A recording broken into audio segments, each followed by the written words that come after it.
Hello students, IIT brain में आपका स्वागत। आज हम फिजिक्स में क्लास 11th के topic kinematic equations of motion पर डिस्कस करेंगे। क्या है काइनेमेटिक इक्वेशंस ऑफ मोशन? एक बार उसे समझने के लिए हम एक कर्व जिस पर पार्टिकल ट्रेवल करेगा उसको तैयार कर रहे हैं। पहले आप समझें, सिचुएशन को समझें। पहले आप मान लीजिए एक पार्टिकल इस कर्व के अलोंग ट्रेवल करता हुआ इनिशियल पॉइंट ए से बी तक पहुंचने में टी टाइम लेता है। अब यहां पर ध्यान दें कि किसी रेफरेंस पॉइंट को ओरिजिन कंसीडर करते हुए अगर मैं ए के पोजीशन वेक्टर को एस नॉट वेक्टर डिफाइन करूं और बी के पोजीशन वेक्टर को एस वेक्टर, तो क्लियरली टाइम इंटरवल टी में इस जर्नी के डिस्प्लेसमेंट को बताया जा सकेगा। क्लियरली इस जर्नी के डिस्प्लेसमेंट को S vector minus S naught vector से दिया जा सकता है।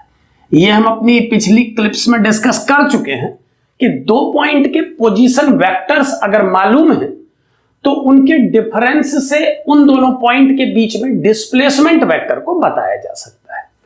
अब मान लीजिए इस प्रोसेस में पार्टिकल ने जब ए पॉइंट से स्टार्ट किया तो उसका वेलोसिटी वेक्टर यू वेक्टर था, जो कि टी सेकेंड के बाद इस पॉइंट बी पर वी वेक्टर में कन्वर्ट हो गया। यहां पर आप देख पा रहे हैं कि पार्टिकल की वेलोसिटी में चेंज आया है, उसकी डायरेक्शन में चेंज आया है। यह बात बिल्कुल क्लियर है कि इस पार्टिकल पर एक्सेलरेशन परफॉर्म कर रहा है, इस पार्टिकल पर एक्सेलरेशन परफॉर्म कर रहा है। और हम जानते हैं कि इस टाइम इंटरवल टी के लिए इस जर्नी के एवरेज एक्सेलरेशन को v vector minus u vector upon time interval t इस फॉर्मूले से दिया जा सकता है। यहां पर आप ध्यान दें कि चूंकि टी को एक डेफिनेट टाइम इंटरवल समझा जा रहा है, तो जो एक्सेलरेशन कैलकुलेट हुआ है वो इस जर्नी के लिए एवरेज एक्सेलरेशन होना चाहिए।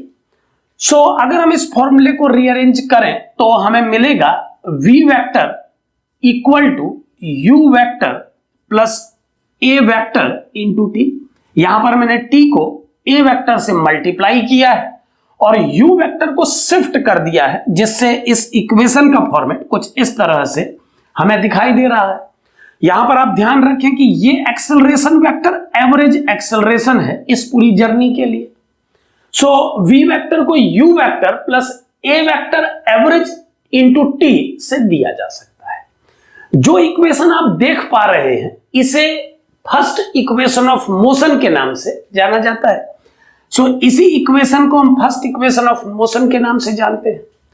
अब यहां पर ध्यान दें कि अगर पार्टिकल का एक्सेलरेशन वेरिएबल है, उस केस में ए वेक्टर एवरेज एक्सेलरेशन है इस पूरी जर्नी के लिए। अब एक सुपर केस पे आते हैं कि अगर इस पार्टिकल का एक्सेलरेशन कांस्टेंट हो, यानी अगर इस जर्नी के दौरान इस पार्टिकल के एक्सेलरेशन को एक कांस्टेंट एक्सेलरेशन की तरह माना जाए, तो क्लियरली उस केस में ए एवरेज को ए वेक्टर भी लिखा जा सकता है। उस केस में जिसमें पार्टिकल का एक्सेलरेशन कांस्टेंट वेक्टर की तरह ट्रीट करेगा, आप फर्स्ट इक्वेशन ऑफ मोशन को directly v vector equal to u vector plus a vector t form में लिख सकते हैं। यहां पर ए वेक्टर को एक्सेलरेशन की तरह ट्रीट किया जा रहा है। अब ध्यान दें, सेकेंड इक्वेशन जो कि मोशन के लिए बनाई गई है, उस तक पहुंचने के लिए हमें इस प्रोसेस में डिस्प्लेसमेंट को इन्वॉल्व करना होगा। ध्यान दें, इस फर्स्ट इक्वेशन को हमने किसी भी एक्सेलरेशन के लिए डेवलप किया है। यह बात आप ध्यान रखें कि फर्स्ट इक्वेशन ऑफ मोशन अगर एवरेज एक्सेलरेशन के फॉर्म में लिखी जा रही है तो उस इक्वेशन से किसी भी केस को एनालाइज किया जा सकता है। इस इक्वेशन के एप्लीकेबल होने के लिए एक्सेलरेशन का कांस्टेंट होना कंपलसरी नहीं है। बस इस पूरी जर्नी के लिए आपको एक एवरेज एक्सेलरेशन कैलकुलेट करना होगा और ऐसे में फिर आप इस इक्वेशन को अप्लाई कर पाएंगे। लेकिन इसके आगे जिन इक्वेशंस पर हम डिस्कस करेंगे वो इक्वेशंस जिस फॉर्म में हमें दी जा रही वो तभी वैलिड होंगी जब एक्सेलरेशन एक कांस्टेंट वेक्टर की तरह ट्रीट करेगा। सो यहां पर आप ध्यान दें कि इस इक्वेशन को बनाने के बाद अब आगे के सारे डिस्कशंस में मैं एक्सेलरेशन को एक कांस्टेंट वेक्टर की तरह यूज करूंगा। तो मैं यहां पर यह बात नोट कर दे रहा हूं कि अब इस पूरी प्रोसेस में एक्सेलरेशन वेक्टर एक कांस्टेंट वेक्टर की तरह ट्रीट कर रहा है। सो हम किसी पार्टिकल के मोशन को एक कांस्टेंट एक्सेलरेशन वेक्टर के साथ डिस्कस कर रहे हैं। इस इक्वेशन को आप फर्स्ट इक्वेशन ऑफ मोशन मान सकते हैं। इस फॉर्मेट में भी एक्सेलरेशन को हमने कांस्टेंट माना है, जबकि इस फर्स्ट इक्वेशन को वेरिएबल एक्सेलरेशन के साथ भी अप्लाई किया जा सकेगा। उसके लिए आपको एक्सेलरेशन का एवरेज लेना पड़ेगा, जैसा कि मैं पहले भी बता चुका हूं। अब ध्यान दीजिए, इस जर्नी में t सेकंड के ड्यूरेशन में जो डिस्प्लेसमेंट ट्रेवल हुआ है वो हम देख सकते हैं s vector minus s not vector है, और इतना डिस्प्लेसमेंट ट्रेवल करने में पार्टिकल को t सेकंड का टाइम लगा है।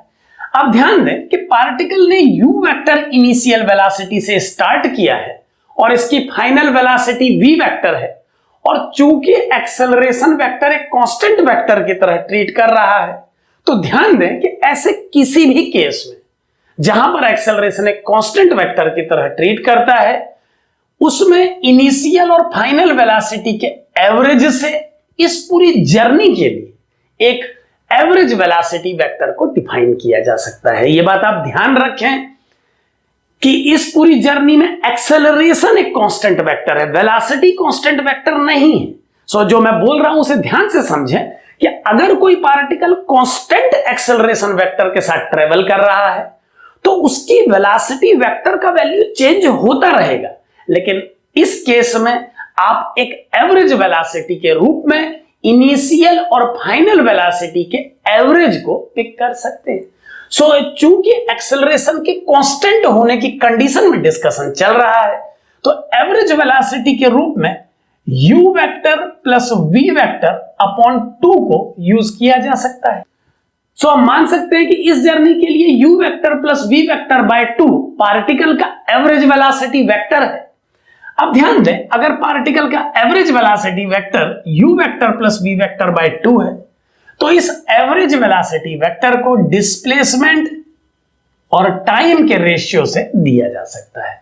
सो एक्सेलरेशन को कांस्टेंट मानने के बाद आप इस तरह से इनिशियल फाइनल वेलोसिटीज और डिस्प्लेसमेंट को कनेक्ट कर पाएंगे। यहां पर ध्यान दें, इस तरह का आउटकम केवल उन केसेस के लिए लिखा जा सकता है जहां एक्सेलरेशन एक कांस्टेंट वेक्टर की तरह ट्रीट करे। जिन क्वेश्चंस में एक्सेलरेशन वेरिएबल होगा, मैं ऐसा नहीं कह रहा हूं कि वो सॉल्व नहीं होंगे, लेकिन उन केसेस में सेकेंड इक्वेशन ऑफ मोशन को जिस फॉर्मेट में यहां पर हम उसे दे रहे हैं उस फॉर्म में यूज नहीं किया जा सकेगा।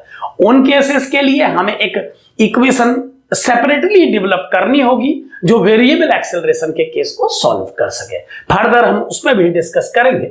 सो s minus s not upon t can be written as u vector plus v vector by 2, और अब अगर मैं v वेक्टर का वैल्यू इक्वेशन 1 से इसमें अप्लाई करूं तो s vector minus s not vector का वैल्यू आ जाएगा, t को राइट साइड शिफ्ट किया जा रहा है तो ये t by 2 into u vector plus u vector plus a vector t बन जाएगा। और अब अगर इसे सॉल्व करें तो s vector minus s not vector is u vector plus u vector को 2u वेक्टर लिखा जा सकता है, और t बाय 2 को डिस्ट्रीब्यूट करने पर यह बन जाएगा u vector into t plus half a vector into t square. यहां पर आप ध्यान से देखें कि u वेक्टर और u वेक्टर के सम को 2u वेक्टर करने के बाद मैंने t बाय 2 को डिस्ट्रीब्यूट कर दिया है, तो ये फर्स्ट टर्म बना है u वेक्टर t, और t बाय 2 जब इस टर्म को मिलेगा तो ये बन जाएगा half a vector into t square. So इस तरह से आप डिस्प्लेसमेंट, इनिशियल वेलोसिटी वेक्टर और एक्सेलरेशन वेक्टर के बीच में एक रिलेशन क्रिएट कर पाएंगे। अब एस नॉट को राइट साइड शिफ्ट करने पर इस इक्वेशन को हम S vector equal to S naught vector plus U vector T plus half A vector T square के फॉर्म में दे पाएंगे। सो इसे आप गैलीलियन सेकंड इक्वेशन यानी सेकंड इक्वेशन ऑफ मोशन के रूप में कंसीडर कर सकते हैं। सो ये फर्स्ट इक्वेशन ऑफ मोशन है, इसे सेकंड इक्वेशन ऑफ मोशन समझें। इस इक्वेशन को आप वेरिएबल एक्सेलरेशन के केस में भी लगा पाएंगे, लेकिन उस केस में आपको जर्नी का एवरेज एक्सेलरेशन कंसीडर करना होगा। एवरेज एक्सेलरेशन कैसे कंसीडर किया जाए इस पर हम पहले ही डिस्कशन कर चुके हैं अपनी पिछली क्लिप में। किन किन केसेस में एवरेज एक्सेलरेशन कैसे कैसे निकाला जाता है उस पर हमने डिटेल्ड डिस्कशन अपनी एक्सेलरेशन वेक्टर वाली क्लिप में किया है। अब ध्यान दें, सेकेंड इक्वेशन और फर्स्ट इक्वेशन को जनरेट करने के बाद अगर हम थर्ड इक्वेशन ऑफ मोशन की बात करें तो उसे पता लगाने के लिए आपको फर्स्ट इक्वेशन में स्केलर प्रोडक्ट मेथड को यूज करना होगा। आप ध्यान दें कि अगर हम इस फर्स्ट इक्वेशन को बोथ साइड सेल्फ प्रोडक्ट करें तो जो इक्वेशन हमें मिलेगी वो होगी v vector dot v vector equal to u vector plus a vector t into u vector plus a vector t। और अब अगर मैं इसे सॉल्व करूं तो ये बन जाएगा v स्क्वायर। यहां पर ध्यान दें v डॉट v को मैग्नीट्यूड स्क्वायर किया जा चुका है जो कि स्केलर प्रोडक्ट के बेसिक फॉर्मूलों की हेल्प से किया गया है। Equal to u dot u, इसको लिखा जा सकता है u square. u dot at को लिखा जा सकता है u vector dot a vector into t। और इसी प्रकार a vector t dot u vector को भी a vector dot u vector t यानी ट्वाइस किया जा सकता है। इस टर्म को आप समझ सकते हैं a vector dot u vector t या u vector dot a vector t both are same. हम ये जानते हैं कि स्केलर प्रोडक्ट कॉम्यूटेटिव होता है, सो इस टर्म को ट्वाइस कर दिया गया है और फाइनल टर्म के रूप में a vector dot a vector into t square हमें मिलेगा। सो कुछ इस तरह का आउटकम बनेगा जब हम फर्स्ट इक्वेशन को सेल्फ प्रोडक्ट करेंगे बोथ साइड। अब ध्यान दें कि इस आउटकम में अगर मैं लास्ट टू टर्म्स से 2a वेक्टर को कॉमन ले लूं, क्योंकि मैं देख पा रहा हूं कि a वेक्टर दोनों दे सकते हैं, एक 2 से मल्टीप्लाई और डिवाइड कर लिया जाए तो दोनों टर्म 2 को भी कॉमन दे पाएंगे। सो इस स्टेप के बाद ये कैसा आउटकम देगी इक्वेशन, इसे आप ध्यान से समझें। मैं ये सब यहां से हटा रहा हूं, ये सभी स्टेप्स आप समझ चुके हैं। आप ये समझ चुके हैं कि किस तरह से डिस्प्लेसमेंट को एवरेज वेलोसिटी वेक्टर से कनेक्ट करके सेकंड इक्वेशन को पता लगाया गया है। अब ध्यान दें 2a वेक्टर को कॉमन लेने के बाद इस इक्वेशन को लिखा जा सकेगा v square equal to u square plus 2a vector, और 2a वेक्टर कॉमन लेने के बाद ब्रैकेट में हमें मिलेगा u vector t plus half a vector into t square. यहां पर आप ध्यान दें, चूंकि ये दो वेक्टर और ये दो वेक्टर डॉट प्रोडक्ट के रूप में प्रेजेंट किए जा रहे थे, तो जब हमने इस ब्रैकेट से 2a वेक्टर को कॉमन निकाला तो एक वेक्टर इनसाइड और एक वेक्टर आउटसाइड हो गया, और इस स्थिति में दोनों के बीच में लगे हुए डॉट को मुझे इस पोजीशन पर लगाना पड़ रहा है। इस बात को आप ध्यान से समझें कि अब इस एक्सप्रेशन का मीनिंग यह है कि पहले आप इस वेक्टोरियल प्रेजेंटेशन को सॉल्व करें और उसके बाद इसे a वेक्टर से डॉट करें। ऐसा करने से जनरलाइजेशन में कोई फर्क नहीं पड़ा है। सो अगर किसी वेक्टर को आप कॉमन लेते हैं तो आपको डॉट और क्रॉस अगर यूज हो रहे हैं तो उन पर ध्यान रखना होगा। अब ध्यान दें कि ये जो इक्वेशन हमें मिली है u vector t plus half a vector t square, ये इक्वेशन डिस्प्लेसमेंट को प्रेजेंट कर रही है। हम ये देख पा रहे हैं कि इस इक्वेशन को यूज किया जाता है किसी पार्टिकल के डिस्प्लेसमेंट को शो करने के लिए।